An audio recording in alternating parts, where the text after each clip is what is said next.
तेरी वाणी जीवन की रोटी, नैनों की ज्योति अंधेरा मिटाती।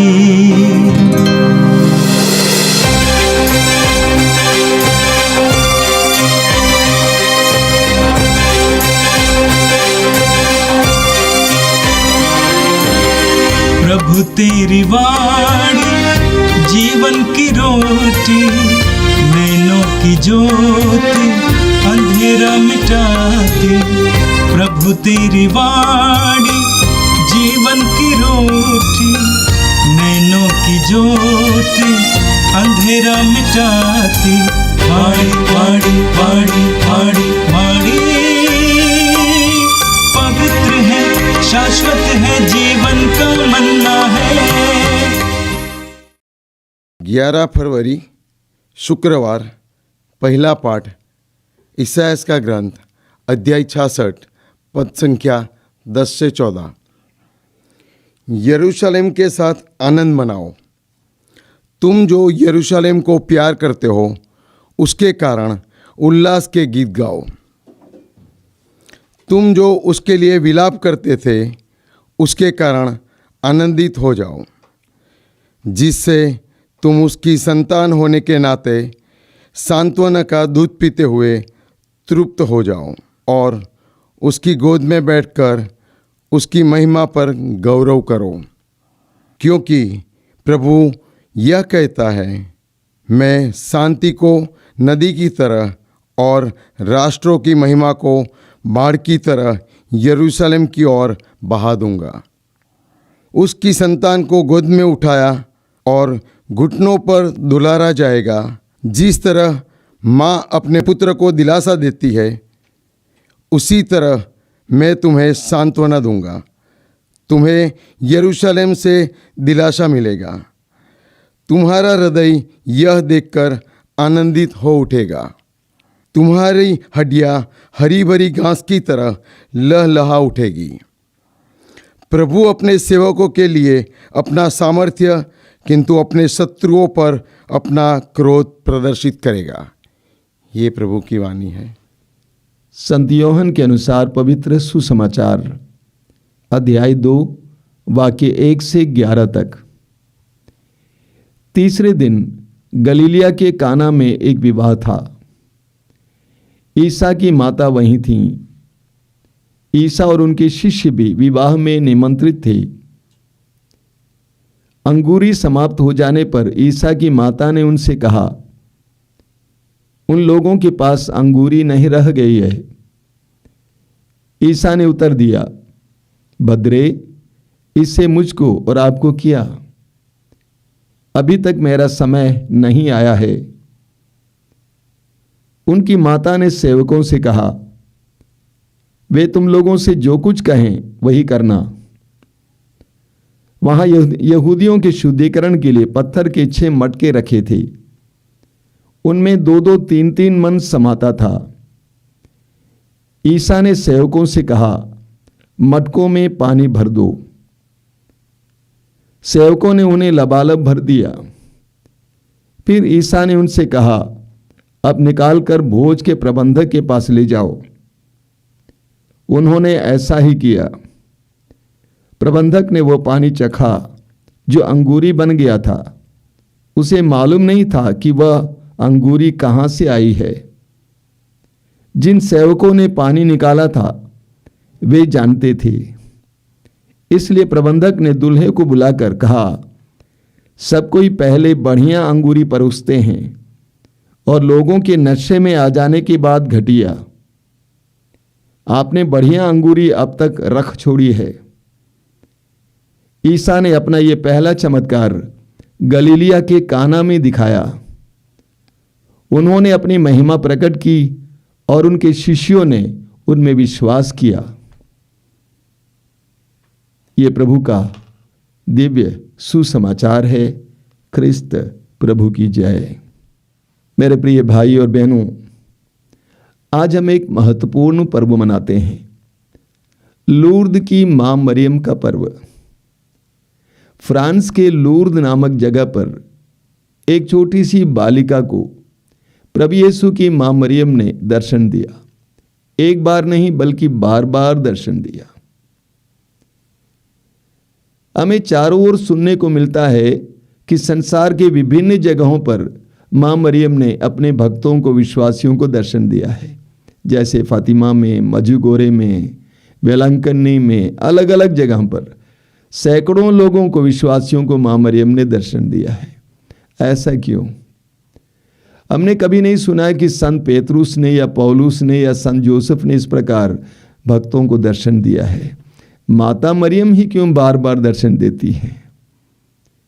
मुक्ति के इतिहास में प्रभु यीशु के बाद सबसे महत्वपूर्ण भूमिका मां मरियम की थी और मां मरियम ने प्रभु यीशु को मुक्ति के कार्य में पूर्ण रूप से सहयोग दिया, साथ दिया। यहां तक कि क्रूस पर मरते समय भी क्रूस के नीचे खड़ी होकर प्रभु को सहारा दिया, साथ दिया। सुसमाचार में हम पढ़ते हैं कि प्रभु यीशु ने अपने प्रिय माता को, क्रूस पर लटकते समय अपने प्रिय माता को अपने प्रिय प्रेरित के हाथ में दिया, कहा कि ये तुम्हारी मां है।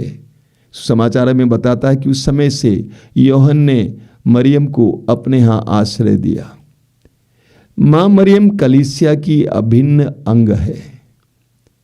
The first Christian and the best Christian, सबसे प्रथम मसीही और सबसे आदर्श मसीही।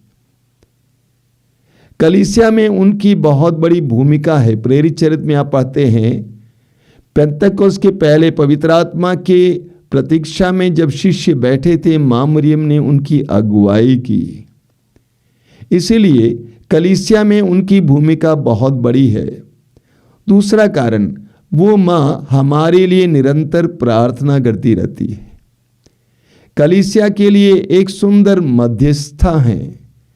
प्रभु के सानिध्य में वो हमारे लिए निरंतर प्रार्थना करती रहती है। इसीलिए वो मां बार बार हम भक्तों को दर्शन देती हैं और हमें प्रेरित करती हैं कि हम यीशु की ओर अग्रसर हों और यीशु के वचन के अनुसार जीवन जिए।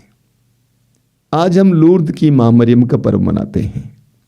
11 फरवरी 1858 में एक 14 साल की लड़की जिसका नाम था बेर्नाडेट, उसको मां मरियम ने लूर्द के मिसाबेल नामक एक जगह पर दर्शन दिया। वहां पर एक गुफा में मां मरियम ने दर्शन दिया। पूरे वर्ष में करीब 18 बार उस बालिका को मां मरियम ने दर्शन दिया और संदेश दिया। आखिरी दर्शन 16 जुलाई 1858 में था। इस बीच मां मरियम ने उसको अपनी ओर आकृष्ट किया। एक बार मां मरियम ने कहा कि मैं विमल हृदय हूं। एक बार मां मरियम ने उससे कहा कि अपने हाथ से एक छोटा सा गड्ढा बनाओ, वहां से झरना फूट पड़ेगा। उसने ऐसा किया। हालांकि प्रारंभ में कोई झरना दिखाई नहीं दे रहा था, लेकिन बाद में वहां से एक झरना फूट पड़ा जो एक बहुत बड़ा झरना बन गया, आज वहां पर है। उस झरने के जल के द्वारा सैकड़ों या हजारों लोगों को चंगाई मिली है। एक बार मां मरियम ने उससे कहा कि जाकर अपने पल्ली पुरोहित से कहो इसके बारे में, उनको कहो कि तुम्हें मैं दर्शन दे रही हूं। पल्ली पुरोहित से बताया गया, लेकिन शायद ही उस पर विश्वास किया गया। धीरे धीरे हजारों की संख्या में लोग वहां पर इकट्ठे होने लगे। हजारों की संख्या में वहां पर लोग इकट्ठे होने लगे। आज कैथोलिक कलीसिया में, विश्व भर में वह सबसे बड़ा तीर्थ स्थान है। प्रतिवर्ष लाखों लोग वहां जाते हैं और सैकड़ों या हजारों लोग विभिन्न प्रकार के रोगों से चंगाई प्राप्त करते हैं। बहुत सुंदर सुंदर प्रमाण वहां पर हमें देखने को मिलता है। हजारों लोगों के लिए चंगाई का केंद्र बनता है। मां मरियम ने बर्नाडेट को दर्शन दिया और उसके द्वारा ईश्वरीय कार्य प्रकट किया। 1907 में संत पापा पायस 10वें ने इसको एक त्योहार के रूप में घोषित किया। वहाँ पर एक बहुत भव्य मंदिर बनाया हुआ है, गिरजाघर बना हुआ है। आज लाखों की संख्या में लूर्द में लोग तीर्थ में चले जाते हैं। माता मरियम के दर्शन के द्वारा मां मरियम कलीसिया को शुद्धता के मार्ग पर चलने के लिए, ईश्वर के मार्ग पर चलने के लिए विश्वासियों को प्रेरित करती है। आज का पहला पाठ इस्यास नबी ग्रंथ के अध्याय 66 से लिया गया था। प्रभु ये कहता है, मैं शांति को नदी की तरह और राष्ट्रों की महिमा को बाढ़ की तरह यरूशलेम की ओर बहा दूंगा। उसकी संतान को गोद में उठाया और घुटनों पर दुलारा जाएगा। जिस तरह माँ अपने पुत्र को दिलासा देती है, उसी तरह मैं तुम्हें सांत्वना दूंगा, तुम्हें यरूशलेम से दिलासा मिलेगी। प्रभु ईश्वर हमारे साथ उसी तरह व्यवहार करता है जिस तरह एक माँ अपने बच्चे के साथ व्यवहार करती है। हमारी दुर्बलताओं को जानने वाले, हमारी कमजोरियों को जानने वाला ईश्वर हमारे साथ माँ की तरह बर्ताव करते हैं। हमें हमारे दुख में अकेले नहीं छोड़ते हैं। प्रभु कहते हैं, जिस तरह एक माँ अपने पुत्र को दिलासा देती है, उसी तरह मैं तुम्हें दिलासा दूंगा। जिस तरह एक माँ अपने पुत्र को दिलासा देती है, उसी तरह मैं तुम्हें दिलासा दूंगा। तुम्हें टूटना नहीं चाहिए, मैं तुम्हें साथ दूंगा, दिलासा दूंगा। प्रभु ईश्वर बार बार वचन हमें प्रेरित करता है, टूटो मत, निराश मत हो, मैं तुम्हें दिलासा दूंगा, मेरे पास आओ। हमें नन्हे बालकों की तरह प्रभु के पास आने की जरूरत है, ताकि उनके वात्सल्य का अनुभव करें, ताकि उनके ममता का अनुभव करें। हमारे जीवन की हर परिस्थिति में, हर परेशानी में हमें प्रभु की ओर दौड़ना है। जिस तरह एक नन्हा सा लड़का, बच्चा माँ की ओर दौड़ता है, कोई भी पीड़ा आ जाती है तुरंत माँ की ओर दौड़ता, उसी तरह प्रभु चाहते हैं कि हम अपने जीवन की हर परिस्थिति में, हर दुखमय परिस्थिति में, आनंद की परिस्थिति में प्रभु की ओर दौड़ें और वो हमें अपनी सांत्वना से भरेंगे। आज का सुसमाचार यूहन्ना के सुसमाचार के अध्याय 2 से लिया गया था। काना नगर के विवाह भोज और वहां पर प्रभु के किए हुए अद्भुत कार्य के बारे में हम सभी जानते हैं। बड़े मजे की बात है कि सुसमाचार में हम पढ़ते हैं, यूहन्ना के सुसमाचार के अनुसार प्रभु यीशु का ये पहला चमत्कार था, और वो भी प्रभु ने एक परिवार में, वो भी विवाह के परिप्रेक्ष्य में करते हैं। विवाह के समय एक नया परिवार बन रहा है, वहां पर प्रभु उस परिवार को साथ देते हैं, उस परिवार की कमी को पूरा करते हैं। लेकिन वहां एक मध्यस्थ को हम देखते हैं, और वो है माँ मरियम। सुसमाचार में हमने सुना कि माँ मरियम वहां थी और प्रभु यीशु और शिष्य भी निमंत्रित थे। उस परिवार के विवाह की कमी को माँ मरियम यीशु तक पहुंचाती है। एक बहुत सुंदर प्रतीक है। उस परिवार की कमी को वह माँ अपने पुत्र तक पहुंचाती है। पुत्र जवाब देता है कि इसमें आप और मुझे क्या, मेरा समय नहीं आया है। लेकिन माँ अपने अधिकार का इस्तेमाल करती है। माँ को बच्चे पर अधिकार है, ये सच्चाई है। माँ ने अपने अधिकार का इस्तेमाल किया और उसने सेवकों से कहा कि जैसे वो कहेगा वैसे करना। और सेवक यीशु के पास जाते हैं। माँ यीशु को अपनी माँ के कारण एक चमत्कार करना पड़ा। हालांकि प्रभु ने कहा कि मेरा समय नहीं आया है, माँ के इशारे पर यीशु को करना पड़ा। लूर्द के माँ मरियम के त्योहार के समय ये हमारे लिए एक बहुत जबरदस्त संदेश है। प्रभु ने कहा मेरा समय नहीं आया है, लेकिन माँ के इशारे के कारण प्रभु को कार्य करना पड़ा। प्रभु ने आदेश दिया, उन मटकों को पानी से भर दो, और सेवकों ने वैसा ही किया। और कहा कि इसमें से कुछ पानी ले जाकर प्रबंधक को दिखाओ। उन्होंने वैसा ही किया। जैसे प्रभु ने कहा वैसे किया। माँ मरियम से ने सेवकों से कहा था, जैसे वो कहेगा वैसे करना। मेरा पुत्र जो कहता है वैसे करो, ये तुम्हारे लिए कल्याण का कार्य है। अगर तुम मेरे पुत्र के वचन के अनुसार, वाणी के अनुसार, आदेश के अनुसार कार्य करोगे, चमत्कार होगा, तंगी कमी पूरी हो जाएगी। उन्होंने ऐसा ही किया। मार्ग में वो जल अंगूरी में परिवर्तित हो जाता है और आश्चर्य होता है, अद्भुत होता है, चमत्कार होता है। मेरे प्रिय भाई और बहनों, काना नगर का विवाह भोज और वहाँ पर जो प्रभु ने चमत्कार किया, माँ मरियम की मध्यस्थता, ये हमारे लिए एक सुंदर प्रतीक है। माँ मरियम ईश्वर नहीं थी, ईश्वर नहीं है। माँ मरियम नारी थी, स्त्रियों में धन्य थी। माँ मरियम मनुष्य थी, मनुष्य है, लेकिन वो मरियम माँ थी यीशु की, इसलिए यीशु पर अधिकार था, उन्होंने इस्तेमाल किया। आज भी वो माँ हमारे लिए मध्यस्थ प्रार्थना करती है, कर सकती है। हमने देखा है करोड़ों लोग माता मरियम की मध्यस्थता के द्वारा बड़े बड़े चमत्कार और चिन्ह का अनुभव करते हैं।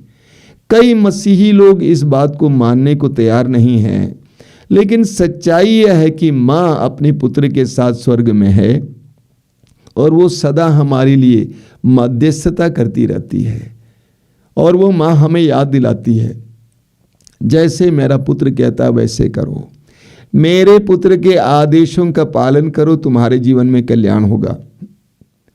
आज के इस पर्व के दिन हम विशेष रूप से माता मरियम की मध्यस्थता द्वारा प्रार्थना करें कि हम प्रभु यीशु की वाणी, उनके आदेशों के अनुसार जीवन जी सकें, अपने जीवन में चमत्कार और चिन्हों को देख सकें। आइए हम प्रार्थना करें। प्रभु यीशु, धन्यवाद देते हैं आज के सुंदर दिन के लिए, तेरी आशीषों के लिए धन्यवाद देते हैं, बीती रात के लिए धन्यवाद देते हैं, धन्यवाद देते हैं आज के पर्व के लिए, माँ मरियम के विशेष दान के लिए धन्यवाद देते हैं। हम सब के लिए एक सुंदर उदाहरण के रूप में प्रस्तुत किया गया, इसके लिए धन्यवाद देते हैं। प्रभु यीशु, हम प्रार्थना करते हैं जिस तरह उनकी मध्यस्थता के द्वारा काना नगर के उस परिवार में चमत्कार हुआ, उसी तरह उनकी मध्यस्थता के द्वारा हमारे परिवारों में, हमारे व्यक्तिगत जीवन में चमत्कार प्रकट हो जाए। ए प्रभु यीशु, इन वचनों को सुनने वाले मेरे भाई बहनों को आशीर्वाद देना, तेरा सानिध्य उनको हर समय देना, उनके हर कार्य में उनको इस बात का एहसास हो कि तू उनके साथ है, उनको सफलता मिले, हर प्रकार के बंधन से आज़ादी मिले, शैतान के हर फंदे से उनको बचा के रखना। हमारी इस प्रार्थना को ग्रहण कर, आमीन। प्रभु तेरी वाणी जीवन की रोटी, नैनों की ज्योति अंधेरा मिटाती, वाणी वाणी वाणी वाणी वाणी पवित्र है, शाश्वत है, जीवन का मन्ना है।